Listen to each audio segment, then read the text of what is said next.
अस्सलाम वालेकुम, welcome back to our YouTube channel जी। जैसा कि हमारा लिंक्डइन का कोर्स चल रहा था, आज का जो हमारा लिंक्डइन पर लेक्चर है इसमें हम ये देखेंगे कि हम जब क्लाइंट के साथ कम्युनिकेशन कर रहे होते हैं तो हम कौन सी ऐसी गलतियां करते हैं जिसकी वजह से हम जो है क्लाइंट को ग्रैब नहीं कर सकते या क्लाइंट जो है वो हमें ऑर्डर देने पर एग्री नहीं होता।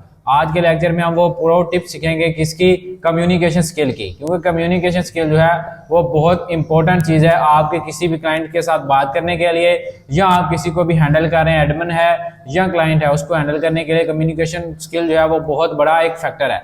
हम जब क्लाइंट को हैंडल कर रहे होते हैं तो सबसे बिग मिस्टेक जो हमारी होती है, एक तो हम जो है वो क्लाइंट को इंस्टेंट रिप्लाई नहीं कर रहे होते। यानी अगर क्लाइंट हमारा सुबह के टाइम ऑनलाइन हो रहा है तो हमारा जो रिप्लाई है वो उसको शाम को जा रहा है, क्योंकि हमारा टाइम जोन का डिफरेंस होता है, जिसमें अगर हमारा क्लाइंट यूएसए का है तो हमारा टाइम पाकिस्तानी है तो डिफरेंस होगा। सबसे पहला फैक्टर ये है कि आपने टाइम को जो है वो अपने क्लाइंट के हिसाब से एडजस्ट करना है। सपोज करें आपका क्लाइंट यूएसए का है, आप देख लें कि क्लाइंट आपको किस वक्त ऑनलाइन होता है या किस वक्त आपको मैसेज करता है या कब वो मैसेज आपका सीन कर रहा है। अगर उसने आपका टाइम जो है उस टाइम पे सीन किया है जब हमारे इधर रात है, तो हमने अपना टाइम एडजस्ट करना है फ्रीलांसिंग में रात के टाइम।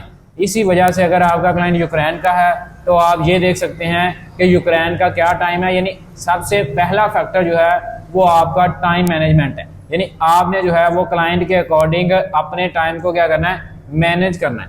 इसके अलावा आपकी कम्युनिकेशन में दूसरा सबसे बड़ा जो गैप आता है, जब आप क्लाइंट को टेम्पलेट भेज रहे होते हैं तो आप क्या करते हैं जी, एक ही टेम्पलेट पकड़ते हैं और वही टेम्पलेट हर क्लाइंट को भेज रहे हैं। वही टेम्पलेट आपके दोस्तों के पास है और वही टेम्पलेट जो है वो आपको किसी टीचर ने दे दिया है या कहीं से भी आपने ले लिया।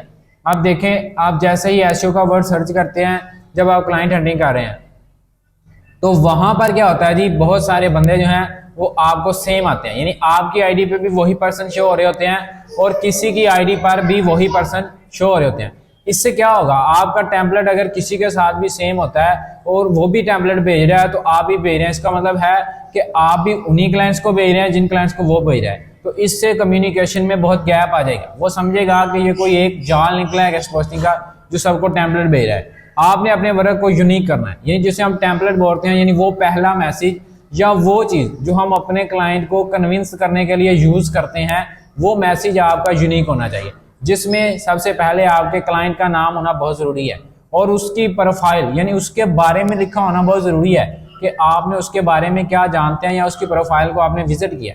इसके बाद जो है आप उसे अपना नाम या अपनी स्किल मेंशन करेंगे। सबसे पहले क्लाइंट की क्वेरी को डिस्कस करना है, उसके बाद जो है उसका सोल्यूशन देना है। इस वजह से आपका जो रिस्पॉन्स रेट है, जिसे हम रिप्लाई रेट कह लें, तो आपका उतना ज़्यादा चांसेस हो जाएंगे। अब बहुत सारे लोग एक ही एसईओ का वर्ड यूज़ कर रहे हैं, इसके अलावा मैंने बहुत सारे कीवर्ड्स बता दिए हैं। एसईओ मैनेजर का वर्ड आप यूज़ कर सकते हैं, आप सीईओ का वर्ड यूज़ कर सकते हैं, आप एडवर्टाइजिंग एजेंसीज निकाल सकते हैं, आप डिजिटल मार्केटिंग एजेंसीज निकाल सकते हैं, आप ऑन पेज एसईओ के बंदे निकाल सकते हैं, ऑफ पेज एसईओ के बंदे निकाल सकते हैं, टेक्निकल के निकाल सकते हैं। यानी आप होल दी एसईओ को कवर आउट कर सकते हैं, लेकिन आपने ये गलती कभी नहीं करनी कि हर बंदे को सेम टेम्पलेट भेजना है। दूसरा मेन फैक्टर आपका क्या है जी, आपका वो कन्विंसिंग मैसेज जो आप टेम्पलेट भेज रहे हैं वो आपका बहुत ज़्यादा जो है वो अट्रैक्टिव होना चाहिए। क्लाइंट आपको मैसेज को देखे तो उसके जहन में कोई सवाल है, यानी वो आपसे जो है उसका आंसर तलाश करने की कोशिश करे। अब इसके एक प्रो टिप मैं आपको इसी लेक्चर में चले बता देता हूँ। अगर आप किसी भी क्लाइंट को मैसेज कर रहे हैं और वो आपको रिप्लाई नहीं दे रहा, तो सबका यही प्रॉब्लम होता है कि क्लाइंट रिप्लाई नहीं दे रहा। तो इसके पीछे भी एक बहुत बड़ी वजह है, क्लाइंट आपका क्यों रिप्लाई दे, क्योंकि उसके पास तो इतना टाइम ही नहीं है। आज अगर हम देख लें तो हमारे पास इतने मैसेजेस पेंडिंग होते हैं कि हम सबको रिप्लाई नहीं कर सकते। इसी तरह अगर कोई कंपनी का बंदा है या मैनेजर है, हर बंदा उसको ईमेल निकाल के या लिंक्डइन का अकाउंट निकाल के उसको मैसेज कर रहा है। समझ लें कि उसे एक दिन में 100 मैसेजेस रिसीव हो रहे हैं, तो वो कैसे सब बंदों को रिप्लाई करेगा? वो तो उन्हीं को करेगा जो विद इन शॉर्ट टाइम में या उसके लिमिटेड टाइम में मैसेज कर रहे होंगे, या जिनका टेम्पलेट बहुत शॉर्ट होगा, या जिसके सब्जेक्ट से जो है वो चीज़ें विजिबल होगी। यानी आपका सब्जेक्ट भी जो है वो अकॉर्डिंग टू क्लाइंट की रिक्वायरमेंट होनी चाहिए। ये दो मेन फैक्टर ये हो गया। तीसरा, अब जब हम हमारे से क्लाइंट जो है वो डिमांड कर लेता है, समझ लें किसी क्लाइंट ने हमारा मैसेज देखा और उसका वापस मैसेज आ गया, अब वहां से हमारी कम्युनिकेशन स्टार्ट हो गई, क्लाइंट के साथ कम्युनिकेशन स्टार्ट है।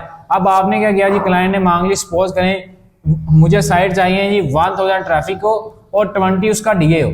आपने क्या किया जी, अपनी शीट का लिंक उठाया और धड़ाधड़ आप क्लाइंट को सेंड करना स्टार्ट कर दिया। अब कभी भी बहुत कम चांस है कि क्लाइंट आपकी शीट को ओपन करे। आपने जब भी क्लाइंट को जो भेजना है जी अपना मैसेज या अपनी जो वेबसाइट भेजनी है, कभी भी अपनी शीट सेंड नहीं करनी। ये आपकी बहुत बड़ी बिग मिस्टेक है जब आप उसको अपनी शीट सेंड कर देते हैं। आपने उसको 1 या 2 यूआरएल। अब आपको यहाँ पे एक और टिप दे देता हूँ, आपने अपने पास कम से कम 2 वेबसाइट ऐसी रखनी है जिस पे बहुत ज्यादा ट्रैफिक हो और अच्छा डीएडीआर हो और उसकी प्राइस भी नॉर्मल हो। इसके अलावा अगर आपके पास 20 साइट हैं जो उसने मांगी है या उसके क्राइटेरिया पर फॉल कर रही है, आपने उन 20 में से 2 हाई पावर अपने पास रखनी है। आपने पहले उसे जो है वो दूसरी 18 वेबसाइट दिखानी है। अगर आपके पास उन 18 पे एग्री नहीं होगा, देन आपके पास वो फिर कहे कि मुझे और दिखाओ, तो आपके पास दिखाने के लिए 1 या 2 ऐसी तगड़ी वेबसाइट पास होनी चाहिए कि आप एंड पे भी अगर वो रिप्लाई ना करे तो आप उसे वो दे के मैसेज जो है उसका रिसीव कर सकें, अपना इनबॉक्स रेट उसके साथ इंक्रीज कर सकें।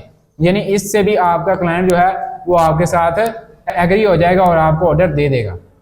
अब बहुत से ऐसी भी कम्युनिकेशन में प्रॉब्लम आती है, बहुत से लोगों को ऑर्डर मिल जाता है या डायरेक्टली आके लोग लिंक्डइन पे आपको मैसेज करते हैं कि हमें ये चीज चाहिए, तो आप कंफ्यूज हो जाते हैं। एक तो कंफ्यूजन ये होती है कि वो खुशी के लम्हात होते हैं कुछ लोगों के लिए, और वो खुशी में ही जो है वो कंफ्यूज हो जाते हैं कि अब हम क्या करें। अब वो पता क्या करते हैं जी, हमें मैसेज करने लग जाते हैं या सीनियर को फौरी मैसेज करने लग जाते हैं कि मुझे ऑर्डर आ गया, मेरी हेल्प करें। अब आपकी हेल्प करने के लिए सबसे बड़े आप खुद हैं।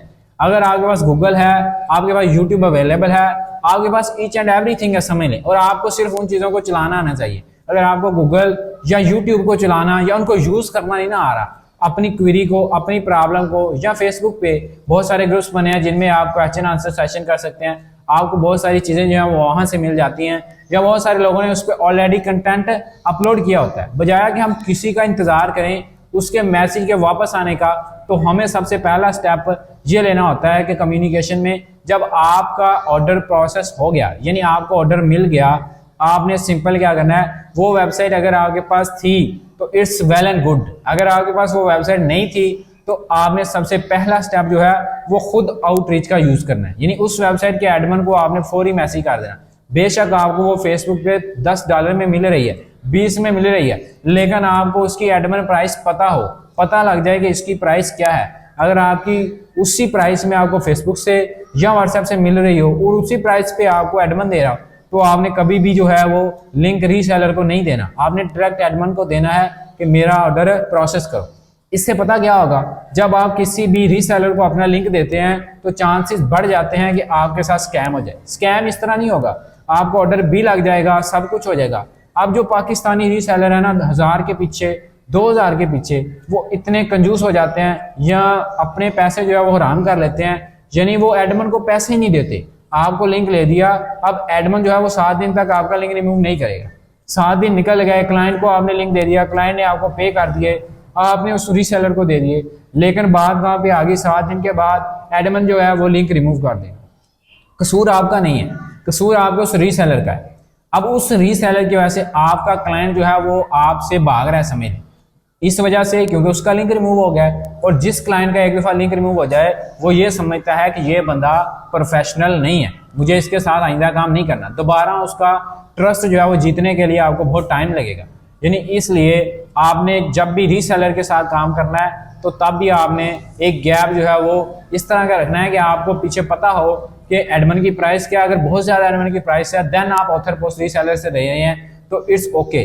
फिर भी आप जो है किसी ट्रस्टेड रीसेलर के साथ काम करें, अपने क्लाइंट को खराब नहीं करें। जब आपका क्लाइंट आपके साथ एक दफा कम्युनिकेशन में आ गया तो तब सारा की सारी जो चीजें हैं वो आप पर डिपेंड करती हैं कि आपने क्लाइंट को किस तरह से हैंडल करना है। आपको उसकी इंग्लिश की समझ नहीं आ रही, गूगल पर चले जाएं, गूगल ट्रांसलेटर को यूज कर लें। आप सिंपल गूगल ट्रांसलेटर से उसकी क्वेरी को अपने उर्दू अल्फाज में समझ लेंगे, उसके बाद उर्दू लिख लें। बेशक उर्दू लिखने के बाद इंग्लिश बना लें, लेकिन पहले अपने क्लाइंट की जो क्वेरी है या क्लाइंट की जो प्रॉब्लम है उसको अच्छे से या उसके मैसेज को अच्छे तरीके से समझ लें और फिर आप उसको रिप्लाई करें, और वो भी एक प्रोफेशनल बिहेवियर में। ये ना हो कि आपकी जो इंग्लिश है वो समझ आने के काबिल ही ना हो। इससे बेहतर नहीं है कि आप गूगल ट्रांसलेटर पे जाएं और वहां पे जाके उर्दू लिख लें और इंग्लिश खुद बन जाएगी। सिंपल वो कॉपी करें और क्लाइंट को भेजें। इस तरह आपकी कम्युनिकेशन जो है वो दी बेस्ट चलती रहेगी। अब आपने इन मेन फैक्टर में से सबसे पहला फैक्टर है कि टाइम का बहुत ख्याल रखना है। अकॉर्डिंग टू क्लाइंट टाइम आपने क्या करना है जी, रिप्लाई करना है। इसके बाद दूसरा फैक्टर हमने ये देखा कि हमने जो है वो कभी भी क्लाइंट को जो है वो शीट सेंड नहीं करनी। हमने जो है वो साइट से 1 बाय 1 सेंड करनी है, और 2 पावरफुल साइट आपने किसी भी नीश में अपने पास जरूर रखनी है, जो आपको क्लाइंट को एंड पे भी दिखा के मनाना पड़े तो आपने उसे जाने नहीं देना। यानी जिस क्लाइंट का रिप्लाई आ जाए वो आपसे जाए ना। ये है जी आपकी कम्युनिकेशन की टिप्स। इसके अलावा जी आप जो है क्लाइंट को बहुत सारी और वेबसाइट भी दिखाना चाह रहे हैं तो वो दिखा सकते हैं बाद में, अगर आपके साथ एक ऑर्डर उसका प्रोसेस हो गया। इसके बाद इंशाल्लाह नेक्स्ट वीडियोस में मैं आपको ये भी बताऊंगा कि अगर आपने किसी एक क्लाइंट के साथ ऑर्डर कंप्लीट कर लिया है तो उसको हम परमानेंट किस तरह से कर सकते हैं, उसको कौन सी फ्यूचर में ऐसी साइट की नीड होती है जो हम प्रोवाइड करें तो वो हमारे साथ बड़ा खुश होकर ऑर्डर कंप्लीट करेगा, क्योंकि वो साइट वो ऑलरेडी ढूंढ रहा होगा। और हम कैसे पहले पता लगवा सकते हैं थ्रू एसईओ कि कौन सी ऐसी साइट है जो क्लाइंट को नीड है। ये सारी चीज़ें जो है इंशाल्लाह उस लेक्चर में बताएंगे जिसमें हमने क्लाइंट को परमानेंट करना होगा। इसीलिए इसी के साथ इस लेक्चर में मुझे दीजिए इजाज़त। मेरे आपको कम्युनिकेशन की बहुत सारी चीज़ें क्लियर हो गई होंगी, और इसी के साथ नई वीडियोज़ को देखते रहें। अल्लाह हाफिज़।